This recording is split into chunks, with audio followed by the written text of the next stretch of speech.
شہریار نے علی، سعد، حمزہ اور میرب کو فون کر کے بلوایا تھا اور انہیں شمائندہ کے اغوا کرنے کے بارے میں بھی بتا دیا تھا، اور یہ بھی کہا تھا کہ جس لڑکی سے وہ شادی کرنے والا ہے وہ کوئی اور نہیں، شمائندہ ہی ہے۔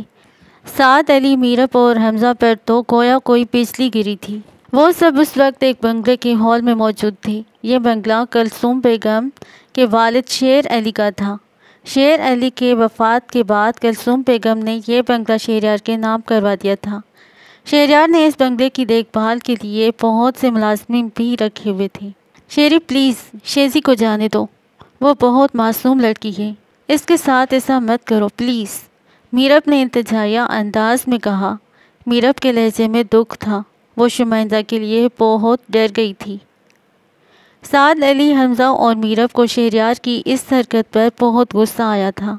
وہ سب تو پیچ و تاب کھا کر رہ گئے۔ وہ تو یہ سوچ بھی نہیں سکتے تھے کہ شہریار اس حد تک بھی جا سکتا تھا اور وہ یہ سب شمائندہ کے ساتھ کر سکتا ہے، ایسا تو ان سب کے خواب و خیال میں بھی نہ تھا۔ میں نے یہاں تم سب کو بکواس سنانے کے لیے نہیں بلوایا، تم لوگوں کو اپنے نکاح میں شامل کرنے کے لیے بلایا ہے۔ اگر تم سب کو کوئی مسئلہ ہے تو تم لوگ جا سکتے ہو، پر جو میں نے سوچ کر رکھا ہے وہ تو میں ہر حال میں کر کے دکھاؤں گا۔ میرا نکاح تو پھر بھی ہو جائے گا، پر تم لوگ مجھے ہمیشہ ہمیشہ کے لیے کھو دو گے، آئی سمجھ؟ شہریار میرب اور علی کی بات سن کر بھڑکا۔ شیری میری بات سنو یار، اگر تمہیں شمائندہ سے شادی کرنی ہی ہے تو اچھے طریقے سے کیوں نہیں کرتے؟ ہم انکل کے ساتھ تمہارا رشتہ لے کر جائیں گے، پھر جلدی شمائندہ کے گھر والوں سے یہ کہہ کر شادی کروا لیں گے، پر ایسا مت کرو پلیز یار، حمزہ نے ذرا نرم لہجے میں شہریار کو سمجھانے کی کوشش کی۔ میں رشتہ لے کے گیا تھا پر اس کے گھر والوں نے شہریار احمد کی تذلیل کی اور رشتے سے انکار کر دیا، ٹھکرا دیا، شہریار احمد کو ٹھکرا دیا۔ اب انہیں یہ سب تو بھگتنا ہی پڑے گا۔ میں نے آج تک معاف کرنا نہیں سیکھا تو میں اس کے گھر والوں کو کیسے معاف کر دوں؟ شہریار کا اشارہ شمائندہ کے گھر والوں کی طرف تھا۔ شیری پلیز ایک بار شمائندہ کا تو سوچو، اس کا کیا قصور ہے اس سب میں؟ وہ بہت معصوم ہے، پلیز شیری۔ میرب تو پتھرا سی گئی تھی شہریار کی وجاہت دیکھ کر، اتنا غصہ، اتنا جلال، میرب تو سہم ہی گئی تھی۔ میرب کو آج اپنے آپ پر غصہ آ رہا تھا کہ اس نے شہریار جیسے لڑکے کو اپنا دوست بنایا تھا۔ اسے نفرت ہو رہی تھی آج شہریار سے، پر اب پانی سر سے گزر چکا تھا۔ اس کا قصور یہ ہے کہ اس کے گھر والوں نے رشتے سے انکار کیا، اور ویسے بھی تمہاری دوست کو مجھ جیسا لڑکا تو پوری دنیا میں نہیں ملے گا۔ میں اسے نکاح کر رہا ہوں، اسے تو خوش ہو جانا چاہیے، اور تمہیں بھی۔ لڑکیاں میرے ساتھ تھوڑا سا وقت گزارنے کے لیے مرتی ہیں، اور میں اس کے نام اپنی زندگی کر رہا ہوں، شہریار نے غرور سے چور لہجے میں کہا۔ شیری ساتھ بھی کچھ بولنے لگا، پر شہریار بول پڑا، تم لوگ اپنا بتاؤ، نکاح میں شامل ہونا ہے یا نہیں؟ اگر نہیں تو وہ راہ راستہ جا سکتے ہو تم لوگ، اور ہاں یاد رکھنا پھر تم لوگوں کے لیے شہریار ہمیشہ ہمیشہ کے لیے مر جائے گا۔ شہریار غصے سے دھاڑا۔ وہاں موجود چاروں افراد تو شہریار کے تیور دیکھ کر ہی دہل گئے تھے۔ وہاں بیٹھے چاروں افراد ہی شہریار کی طبیعت سے اچھی سے واقف تھے۔ وہ جانتے تھے کہ شہریار اپنی ضد کو پورا کرنے کے لیے کسی بھی حد تک جا سکتا تھا، اور وہ یہ بھی سمجھ چکے تھے کہ شہریار شمائندہ سے محبت نہیں کرتا، بلکہ وہ تو صرف یہ سب اپنی تذلیل کا بدلہ لینے کے لیے کرنے والا تھا۔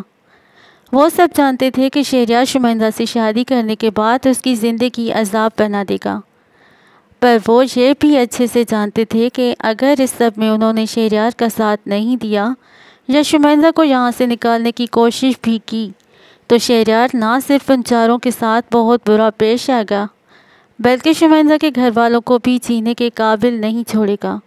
اس لیے مجبوراً ان سب کو حامی بھرنی پڑی۔ اچھا ہم سب تمہارے ساتھ ہیں، علی نے مردہ سی آواز میں کہا، پر اس کا جی چاہ رہا تھا کہ شہریار کا گریباں پکڑے، اسے اچھے برے کی تمیز بھی سکھا ڈالے۔ گڈ، یہ ہوئی نا اچھے دوستوں والی بات۔ شہریار نے پھیکی مسکراہٹ کے ساتھ ان کے فیصلے کو سراہا۔ شیری مجھے کم از کم شیزی سے ایک بار ملنے تو دو، میرب نے ایک بار پھر سے ہمت کر کے کہا۔ بالکل بھی نہیں، جب تک میں اس سے نہیں مل لیتا۔ تم سب کو ملنے کی اجازت نہیں ہے اس سے، شہریار مشتعل ہو کر بولا۔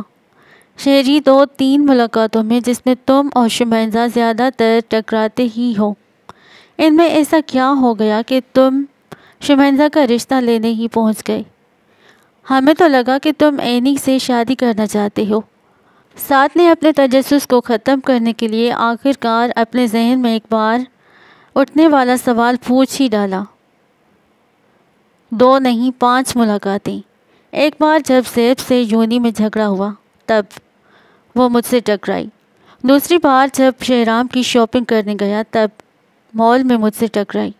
تیسری بار جس دن میں نے تم لوگوں کو شہرام کی برتھ ڈے سیلیبریشن کے لیے بلوایا تھا اس دن فٹ پاتھ پر ٹکرائی۔ چوتھی بار جب کچھ دن پہلے تم لوگوں کو بغیر بتائے میں یونی گیا تھا تب یونی میں بنے فٹ پاتھ پر ٹکرائی۔ اور 5ویں بار اس جمعے کو بغیر ٹکرائے وہ میرب کے پاس نظر آئی۔ شہریار نے حاضر دماغی سے جواب دیا۔ تو کیا اس وجہ سے تمہیں وہ پسند؟ حمزہ کا جملہ ادھورا چھوٹ گیا جب شہریار نے بولنا شروع کیا۔ نہیں، پسند نہیں، پر ہاں اچھی ضرور لگی تھی، صرف ایک بار، شہریار بگڑے زاویے کے ساتھ بولا۔ اس رات جب شہرام کی برتھ ڈے سیلیبریشن کے بعد میں گھر لوٹا تو واجد احمد صاحب نے مجھے شادی کرنے کا حکم دیا اور ساتھ ہی ایک امیر ترین لڑکی بھی شادی کے لیے پیش کر دی۔ میں جانتا تھا ان کے لیے سب سے زیادہ تکلیف دہ بات یہ ہو سکتی تھی کہ ان کی بہو کسی مڈل کلاس گھرانے سے تعلق رکھتی ہو، اور میں ایسی کسی لڑکی کا نہیں جانتا تھا۔ پھر اچانک میرے ذہن میں شمائنہ کا چہرہ آیا۔ مجھے وہی ایک اچھی لڑکی اپنے کام کے لیے پرفیکٹ لگی۔ میں اگلے دن ہی یونی گیا۔ خوش قسمتی سے میرا شمائنہ کے ساتھ پھر سے ٹکراؤ ہو گیا۔ میں اس کے پیچھے پیچھے چلتا اس کے ڈپارٹمنٹ گیا، وہاں سے اس کا سیمسٹر، رول نمبر اور نام پتہ کروایا۔ پھر IT سروس سے شمائنہ کا سارا بایو ڈیٹا نکلوایا اور ساتھ ہی شمائنہ کے ہی ڈپارٹمنٹ سے ایک لڑکے کو شمائنہ پہ نظر رکھنے کو کہا۔ بدقسمتی سے جو نمبر شمائنہ نے یونی میں دیا ہوا تھا وہ بند تھا، پر ایڈریس درست تھا۔ شام کو ہی اس لڑکے نے مجھے شمائنہ کی یونی میں چوری بنائی گئی کچھ پکس اور ڈیٹیل سینڈ کی۔ اس میں اس کی ایک پک میرو کے ساتھ بھی تھی۔ میں سمجھ گیا تھا کہ میرو ضرور شمائنہ کی فرینڈ ہے۔ میں چاہتا تو آسانی سے میرو کے ذریعے شمائنہ تک پہنچ سکتا تھا، مگر میں نے ایسا نہیں کیا، کیونکہ میں جب شمائنہ کے ساتھ کچھ بھی برا نہیں کرنا چاہتا اور نہ ہی میرو کا اس سب میں استعمال کرنا چاہتا تھا۔ میں اگلے ہی دن رشتہ لے کر شمائنہ کے گھر گیا تو اس کے باپ اور چچا نے میرے باپ اور ان کی سو کولڈ وائف کے سامنے مجھے انکار کر دیا۔ شہریار احمد کے لیے اس سے بڑھ کر کچھ برا نہیں ہو سکتا تھا کہ ایک مڈل کلاس فیملی نے اسے دھتکار دیا۔ میں نے اپنے بندوں کے ذریعے شمائنہ کے پورے خاندان والوں کا پتہ لگوایا کہ ان کے گھر کے مرد کیا کرتے ہیں، ان کے نام کیا کیا ہیں۔ اس جمعے کو جب میں پھر سے تم لوگوں کے ساتھ یونی گیا تو میرا اندازہ درست ثابت ہوا۔ شمائنہ واقعی ہی میرو کی فرینڈ تھی۔ میں نے شمائنہ کو یونی میں دیکھا تو مجھے پھر سے میری تسلیل یاد آئی، اپنا ٹھکرانا یاد آ گیا۔ اور جب ہم ریسٹورنٹ سے نکل کر میرو کو اس کے گھر ڈراپ کرنے گئے تو تم لوگوں کو یاد ہے میرو کا موبائل گاڑی میں ہی رہ گیا تھا اور میں میرو کے گھر کے اندر اس کا موبائل دینے گیا تھا۔ جب میں میرو کے گھر داخل ہوا تبھی خوش قسمتی سے شمائنہ کی کال میرو کے موبائل پر آئی۔ میں نے موبائل اسکرین پر نام دیکھا تو نام شمائنہ کا تھا۔ میں کال اٹینڈ کرتا اس سے پہلے ہی کال کاٹ دی گئی۔ میں نے میرو کے موبائل پر پاس ورڈ ڈالا جو دوبارہ غلط ثابت ہوا۔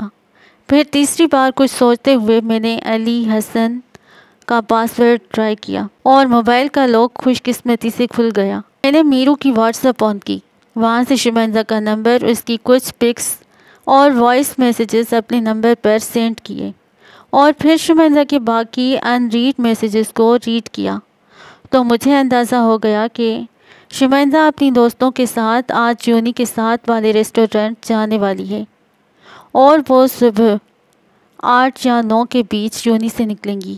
میں نے میرو کے نمبر سے شمائنہ کو میسیج کر کے کہہ دیا کہ میں اپنی دوستوں کے ساتھ پہلے سے ہی منڈے والے دن کا پلان کر رکھا ہے، میں تم لوگوں کے ساتھ نہیں جا سکتی۔ اور پھر ساتھ ہی شمائنزا کا فون نمبر میرو کے موبائل میں بدل ڈالا اور اس کا حاصل نمبر میرو کے واٹس ایپ اکاؤنٹ اور موبائل دونوں جگہوں سے ہی بلاک کر دیا تاکہ یہ دونوں ایک دوسرے سے رابطہ نہ کر سکے، اور ساتھ ہی چیٹ اور کال ہسٹری سے بھی شمائنزا کا نمبر ڈیلیٹ کر دیا، کیونکہ اگر میں ایسا نہ کرتا تو شاید آج میرو بھی شمائنزا کے ساتھ ہوتی اور میں شمائنزا کو اٹھوا نہیں پاتا۔ ویسے مجھے لگا تھا کہ مجھے اپنے دو سالیوں کو بھی ساتھ کڈنیپ کرنا پڑے گا، پر خوش قسمتی سے وہ دونوں بچ گئیں۔ آج صبح 9 بجے شمائنزا کو اس کا ایک بھائی یونی کے گیٹ کے پاس اتار کر گیا تھا۔ میں اور میرے بندے یونی کے اسی گیٹ کے باہر ہی گاڑی میں موجود تھے۔ تھوڑی دیر بعد ہی شمائنزا اکیلی یونی سے برآمد ہوئی اور اس نے یونی کے باہر والے فٹ پاتھ پر چلنا شروع کر دیا۔ مجھے موقع اچھا لگا۔ میں نے لڑکے کو ٹوپی والا برقع پہنا کر بھیجا۔ اس نے شمائنزا کو بے ہوش کر دیا۔ میں نے شمائنزا کو اٹھا کر کار میں ڈالا۔ اس کے بیگ سے اس کا موبائل نکال کر اس کی ایک دوست کو میسج کیا جو ریسٹورنٹ میں شمائنزا کا ویٹ کر رہی تھی، اور میسج لکھ دیا کہ طبیعت خرابی کے باعث اپنے بھائی کے ساتھ گھر واپس جانے لگی ہوں، اور پھر میں شمائنزا کو یہاں لے آیا۔ اب اس کے گھر والوں کی نظر میں وہ یونی اپنی دوستوں کے ساتھ انجوائے کر رہی ہے، اور اس کی دوستوں کی نظر میں وہ گھر جا کر آرام کر رہی ہے، پر حقیقت میں وہ یہاں ہے میرے پاس، میری دسترس میں۔ شہریار نے پوری کہانی تفصیل سے ان چاروں کو سنا ڈالی اور ساتھ ہی فقریہ انداز میں بھرپور کہا لگایا۔ ساتھ میرب، علی اور حمزہ تو دم سادے سارا قصہ سن رہے تھے۔ ان کے اعصابوں پر گویا پتھر برسائے گئے تھے۔ اتنی منصوبہ بندی، اتنے گھٹیا کام کے لیے وہ تو حیرانی سے صرف شہریار کو تکے جا رہے تھے۔ میرب کے ساتھ ساتھ علی، سعد اور حمزہ کو بھی شمائنزا پر ترس آ رہا تھا۔ اس کا اس سارے قصے میں کوئی قصور نہیں تھا، وہ تو بس استعمال کی جا رہی تھی، اور شہریار پر شدت سے غصہ آ رہا تھا۔ ان کا دوست اس حد تک گر سکتا ہے، ان کے وہم و گمان میں بھی یہ بات نہ تھی۔ میرب کا تو دل چاہ رہا تھا کہ وہ شہریار کے منہ پر 2-4 جھڑ دے، پر اس نے بے بسی سے اپنی خواہش کو اندر ہی دبایا۔ اچھا میرو، سنو، تمہارا کام یہ ہے کہ تم اپنی دوست کو نکاح کے لیے رضامند کرنا ہے، اسے نکاح کے لیے تیار کرنا ہے کسی بھی طرح۔ جب میں اوپر شمائنزا والے کمرے میں بلاؤں تو تم فوراً آ جانا، اور سعدی، علی اور حمزہ تم سب گواہ بنو گے۔ کچھ اور دوستوں کو بھی بلایا ہے میں نے، تھوڑی دیر تک نکاح خواہ بھی آ جائے گا، اوکے؟ اچھا، میں ذرا اپنی ہونے والی بیوی کو تو دیکھاؤں، 3 گھنٹے سے اوپر ہو گیا ہے اسے، ابھی تک ہوش نہیں آیا۔ شہریار نے کہتے ساتھ اپنی کلائی پر بندھی گھڑی پر نظر دوڑائی اور اٹھ کر سیڑھیاں چڑھنے لگا، جہاں تیسری منزل پر اسے شمائنزا کو بند کر رکھا تھا۔ شہریار کے اٹھتے ساتھ ہی میرب اپنے چہرے کو اپنے دونوں ہاتھوں میں چھپا کر کرب سے رو رہی تھی۔ شمائنزا اسے دل و جان سے عزیز تھی، وہ تو اس کی معصومیت پر ہی مرتی تھی، اور اب اس کا اپنا دوست ہی شمائنزا کی معصومیت کو نوچ ڈالنے والا تھا۔ علی نے اٹھ کر صوفے پر بیٹھی میرب کے سر کو اپنے شانے سے لگایا۔ علی، شیزی بہت معصوم ہے، پلیز اسے شہری کی بھینٹ چڑھنے سے بچا لو، وہ یہ اذیت برداشت نہیں کر پائے گی، وہ مر جائے گی، پلیز علی، پلیز۔ میرب علی کے شانے سے سر ٹکائے فریاد کر رہی تھی۔ میرب کی دکھ میں سمٹی آواز سے ساتھ علی اور حمزہ کا دل بھی دہل گیا۔ شہریار کی اس حرکت اور شمائنزا کی بے بسی پر ان سب کے دل کٹ کے رہ گئے تھے۔ میرب کو روتا دیکھ کر ان تینوں کی آنکھیں بھی نم ہو گئی تھیں۔ وہ سب تو میرب کو بھی تسلی نہیں دے پا رہے تھے، شمائنزا کو کیا دیتے۔ ان سب نے ہی بے بسی سے اپنی نم آنکھوں کو مسل ڈالا۔ شمائنزا نے دھیرے دھیرے آنکھیں کھولی، وہ ابھی بھی اپنے پورے ہوش و حواس میں نہیں لوٹی تھی، اس کی آنکھیں پوری طرح کھل نہیں پا رہی تھیں، تو شمائنزا نے اپنے دونوں ہاتھوں سے اپنی آنکھیں رگڑ ڈالیں۔ آنکھیں مکمل طور پر کھلنے کے بعد شمائنزا کچھ بھی سمجھ نہیں پا رہی تھی، ذہن بالکل خالی تھا۔ وہ بے تاثر چہرہ لیے چھت کی طرف دیکھنے لگی۔ چھت پر غور کرنے سے شمیندہ کو کچھ احساس ہوا۔ اس نے گردن گھما کر اپنے ارد گرد دیکھا۔ نفاست سے سجایا گیا دراز کمرہ جس میں لیمپ کی ہلکی ہلکی روشنی پھیلی ہوئی تھی۔ شمیندہ بیڈ پر اٹھ کر بیٹھ گئی۔ اسے اپنا سر چکراتا ہوا محسوس ہوا۔ اس نے جیسے ہی اپنے دونوں ہاتھوں سے اپنے سر کو تھامنا چاہا، اس کی نظریں اپنے بازو پر پڑی۔ پھر اس نے ایک نظر اپنے آپ پر ڈالی۔ وہ گاؤن میں تھی، حجاب بھی چوں کا توں لپٹا ہوا تھا۔ اس نے پھر سے کمرے پر ذرا غور کیا۔ وہ کمرہ بھی اس کے لیے انجان تھا۔ یا اللہ، یہ میں کہاں ہوں؟ کون سی جگہ ہے یہ؟ میں یہاں کیسے آئی؟ میں تو یوں… وہ اپنے آپ سے سوال کر رہی جب وہ اپنے ایک سوال پر خود ہی ٹھٹکی اور پھر گزرا سارا منظر آئینے کی طرح اسے سامنے صاف ہوتا چلا گیا۔ دل و دماغ کی گرہیں کھلتی چلی گئیں۔ شمیندہ کی آنکھوں سے بے اختیار آنسو بہنے لگے۔ وہ عورت کون تھی؟ اس نے میرے ساتھ ایسا کیوں کیا؟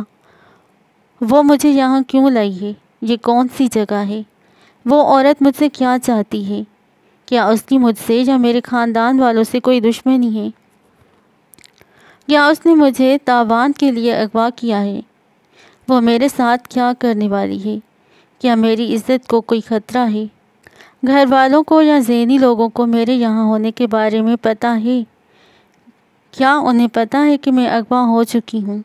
اگر پتہ ہے تو ان پہ کیا گزرتی ہوگی؟ وہ مجھے ڈھونڈنے آئیں گے یا نہیں؟ شمیندہ اپنے آپ سے ہی سوال جواب کر کے رو رہی تھی۔